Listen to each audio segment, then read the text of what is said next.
বিসমিল্লাহির রহমানির রহিম। প্রিয় শিক্ষার্থী বন্ধুরা, তোমরা কেমন আছো? আশা করি ভালো আছো। আলহামদুলিল্লাহ, আমিও ভালো আছি। আজকে আমরা নবম দশম শ্রেণীর হিসাব বিজ্ঞান বিষয়ের তৃতীয় অধ্যায়ের একটি অনুশীলনী সৃজনশীল 1 নম্বর নিয়ে আলোচনা করব। প্রথমে আমি সৃজনশীলের 1 নম্বর প্রশ্নটি পড়ে শোনাচ্ছি। এখানে লেখা আছে, কবি অ্যান্ড সোভিয়েট দুতরফা দাখিলা পদ্ধতি অনুসারে যথাযথভাবে প্রতিটি হিসাবের বই সংরক্ষণ করেন। 2017 সালের ডিসেম্বর মাসে ব্যবসায় সংগঠিত লেনদেনগুলো নিম্নরূপ। ডিসেম্বর 1, নগদ 2,50,000 টাকা মূলধন ব্যবসায় আনা হলো। তারপরে আছে ডিসেম্বর 12, 2,50,000 টাকা ধারে কাপড় ক্রয় করা হলো। ডিসেম্বর 23, নগদে 60,000 টাকার আসবাবপত্র ক্রয় করা হলো।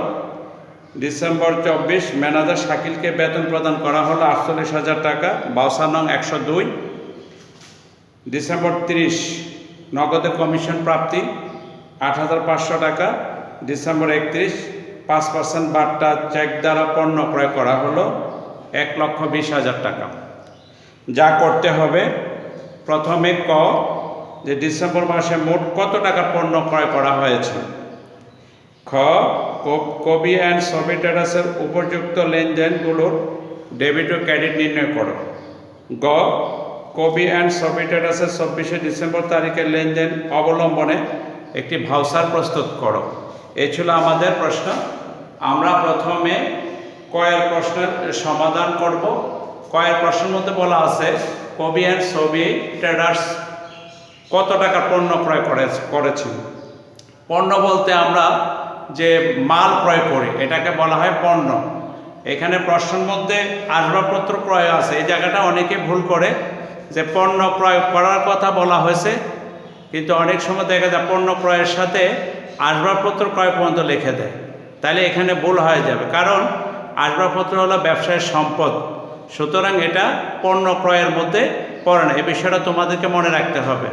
তাহলে আমরা দেখো যে ডিসেম্বরের 12 তারিখ ধারে কাপড় ক্রয় 2,50,000 টাকা, আর ডিসেম্বর 31 তারিখ 5% বাট্টা চেকে পণ্য ক্রয় 1,20,000 টাকা।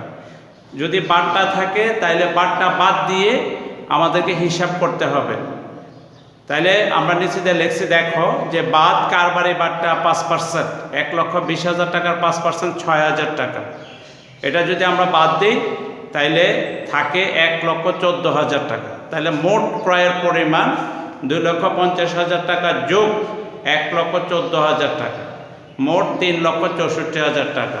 আশা করে বুঝতে পেরেছ। কয়ের উত্তর শেষ। এবার ক্ষয় আছে যে উপযুক্ত লেনদেনের অবলম্বনে ডেবিট ক্রেডিট নির্ণয় করো। তোমরা দেখতে পাচ্ছ আমি ডেবিট ক্রেডিট নির্ণয় করেছি। ডেবিট ক্রেডিট নির্ণয়ের জন্য একটি চক অঙ্কন করেছি। চকটি হলো যে তারিখ, পক্ষ হিসাব, ডেবিট অবলিক ক্রেডিট, টাকা। এবং তোমরা ডেবিট ক্রেডিট নির্ণয় করবে। প্রথমে আছে আমাদের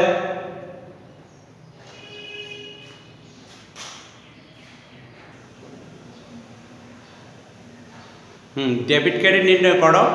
আমরা দেখো প্রথমে 1 তারিখে লিখেছি যে নগদে ব্যবসা শুরু করা হলো 1,50,000 টাকা। তাহলে নগদ টাকা নিয়ে যদি কারবার শুরু করে অথবা ব্যবসায় বিনিয়োগ করে, তাহলে এই লেনদেনটি হবে নগদান হিসাব ডেবিট, মূলধন হিসাব ক্রেডিট। তারপরে আছে ধারে ক্রয়। ডিসেম্বরের 12 তারিখ ধারে ক্রয় করা হলো। এখানে লিখতে হবে ক্রয় করলে আমরা ক্রয় দিয়ে সুবিধা গ্রহণ করছি, সুবিধা গ্রহণকারী হিসাব ডেবিট। তাহলে ক্রয় হিসাব ডেবিট, যেহেতু ধারে ক্রয় করছি সেজন্য যার থেকে ক্রয় করছে সে আমাদের কাছে পাওনা, এই জন্য লিখতে হবে পাওনাদার হিসাব ক্রেডিট। ক্রয় হিসাব ডেবিট, পাওনাদার হিসাব ক্রেডিট। 23 তারিখে আছে নগদে আসবাবপত্র ক্রয় করা হলো 60,000 টাকা। তাহলে আসবাবপত্র ক্রয় করলে আমরা আসবাবপত্র পাইছি, সে সম্পদ আমাদের বাড়ছে, এই জন্য আমরা লিখবো আসবাবপত্র হিসাব ডেবিট, নগদান হিসাব ক্রেডিট। তারপরে আছে 30 তারিখে আছে আমাদের যে কমিশন পাওয়া গেল বা কমিশন প্রাপ্ত। তাহলে পাওয়া গেলে আমরা নগদ টাকা পাইছি, এই জন্য আগে লিখতে হবে নগদান হিসাব ডেবিট, প্রাপ্ত কমিশন হিসাব ক্রেডিট। তারপরে আছে 31 তারিখ চেকে পণ্য ক্রয়, তাহলে চেক দ্বারা ক্রয় করলে ক্রয় হিসাব ডেবিট, ব্যাংক হিসাব ক্রেডিট। তবে একটা কথা মনে রাখতে হবে যে কারবারে বারটা বাদ দেওয়ার পর যে টাকাটা থাকবে ওইটাই তোমার ডেবিট ক্রেডিট হিসাবে শো করতে হবে, 1,14,000 টাকা। যেহেতু বারটা বাদ দিয়ে হিসাব করা হয় সেজন্য এখানে বারটা টাকা বাদ দেওয়ার পর যে টাকাটা থাকবে এই টাকাটা আমাকে হিসাবে দেখাতে হবে। আশা করি বুঝতে পেরেছ। তোমরা ভালো থাকবে, সুস্থ থাকবে, বাড়িতে নিয়মিত পড়াশোনা করবে। এই জাতীয় আরও কিছু সমস্যা আছে বইয়ের মধ্যে, সেগুলো সমাধান করবে।